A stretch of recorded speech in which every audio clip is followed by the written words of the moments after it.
Kami dari kelas B2 dan Pasar semester 3, jurusan Pendidikan Agama Hindu, akan melakukan praktek cara membuat Banten Pejati versi Kabupaten Tabanan, khususnya di daerah Slemadeg Timur. Mari kita simak videonya. Pejati merupakan serangkaian Banten yang ditanding menjadi satu dan digunakan sebagai sarana untuk menyatakan rasa kesungguhan hati yang tulus dan ikhlas kepada Hyang Widiwasa. Pejati sendiri berasal dari kata jati yang mendapat awalan pe sehingga menjadi kata pejati yang memiliki makna sungguh-sungguh.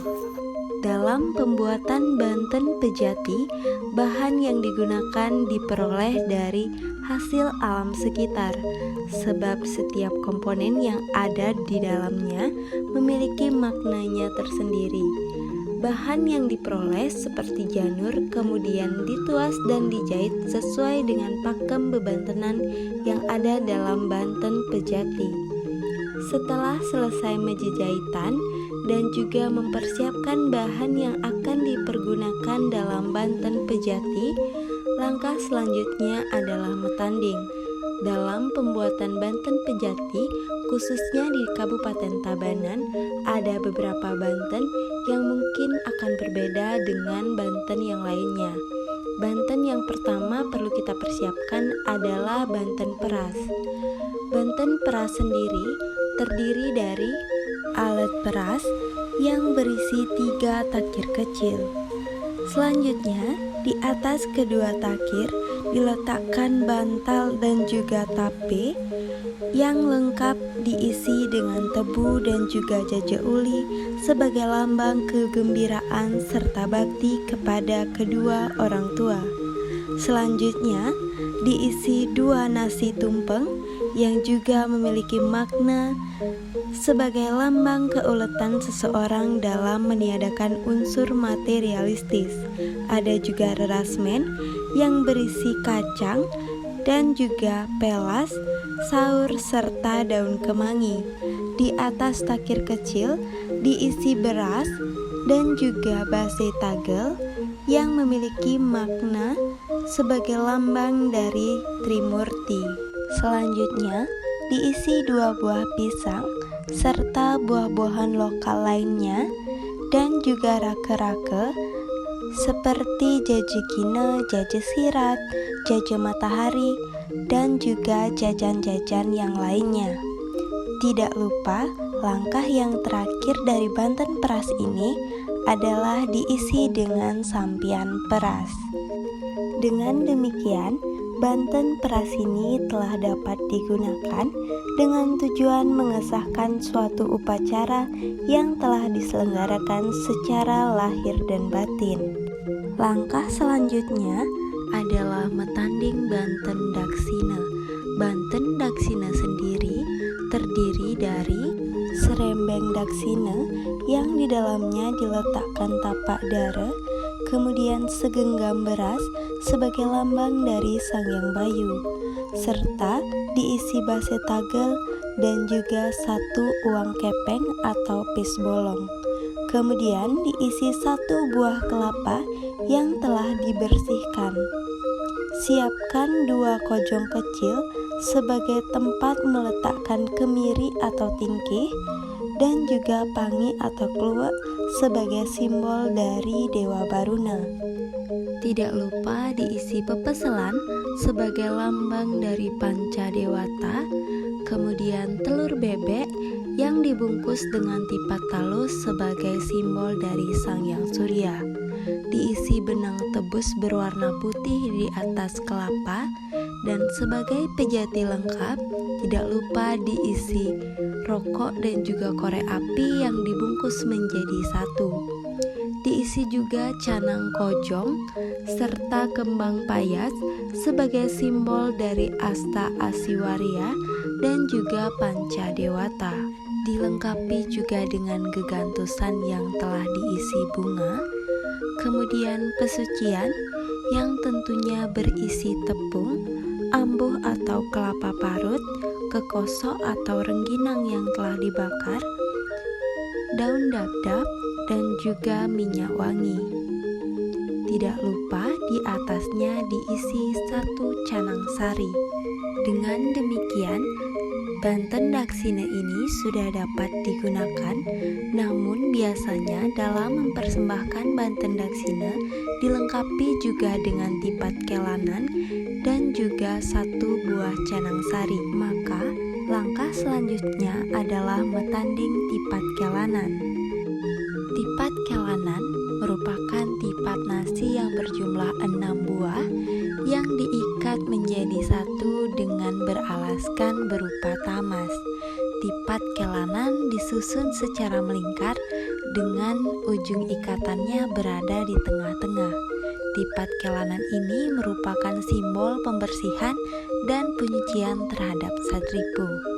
Setelah itu, tipat kelanan disusun dengan itu-itu yang berisi garam dan juga kacang serta saur, dan di atasnya diisi dengan telur yang diretakkan terlebih dahulu. Tidak lupa disusun juga dengan 1 buah canang unggahan yang berisi buah-buahan lokal, rake-rake seperti jajan-jajanan jajegina dan jaje sirat, dan di atasnya diisi 1 buah canang sari, kemudian disusun menjadi satu di atas tipat kelanan tersebut.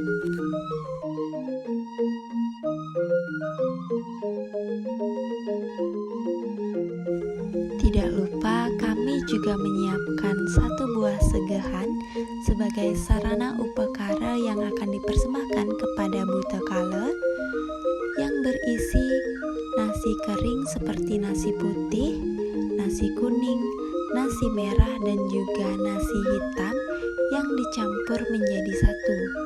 Kemudian sebagai sarana pelengkapnya, kami juga menambahkan garam sebagai simbol dari Satwika Guna, ada juga jahe sebagai simbol dari Raja Sika Guna, dan bawang merah sebagai simbol dari Tamasika Guna.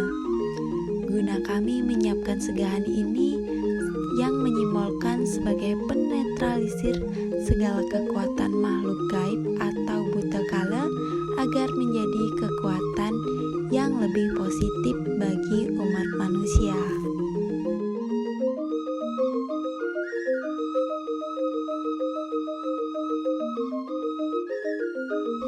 Banten yang selanjutnya adalah Banten Sodan atau yang biasa disebut ajuman.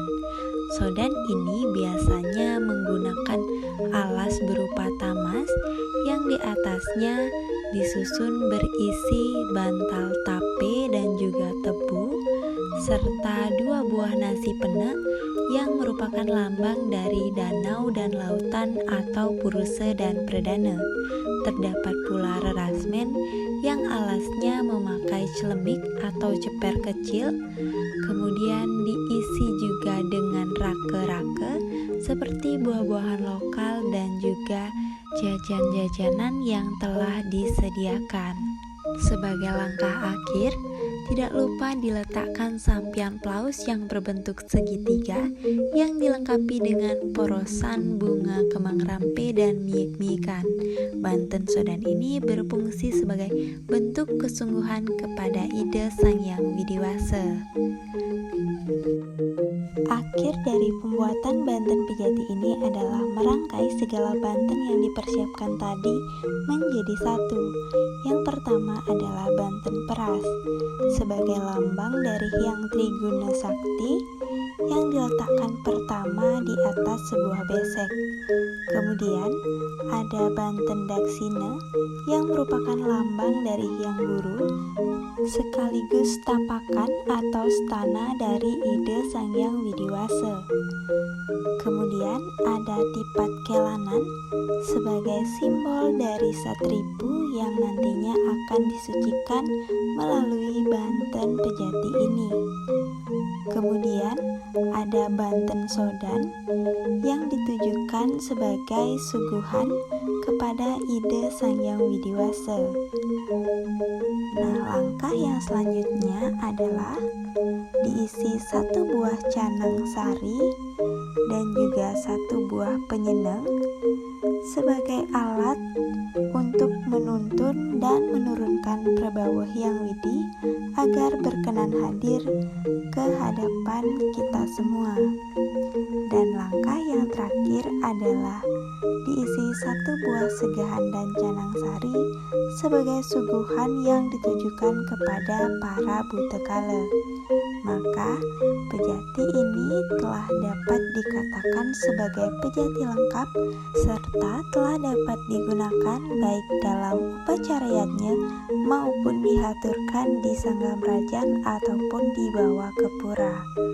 Perlu diingat kembali bahwa Banten Pejati merupakan Banten pokok yang senantiasa dipergunakan dalam pancayatnya, baik sebagai pesaksi ataupun permakluman agar upacara yang dilaksanakan labde karya. Baik, itulah tadi hasil dari praktek pembuatan pejati dari Kabupaten Tabanan, khususnya Slemadeg Timur. Baik, semoga bermanfaat bagi umat beragama Hindu yang ada di Indonesia ini. Sekian dari kelompok kami tutup Anto Parama Santi. Om Santi Santi Santi Om.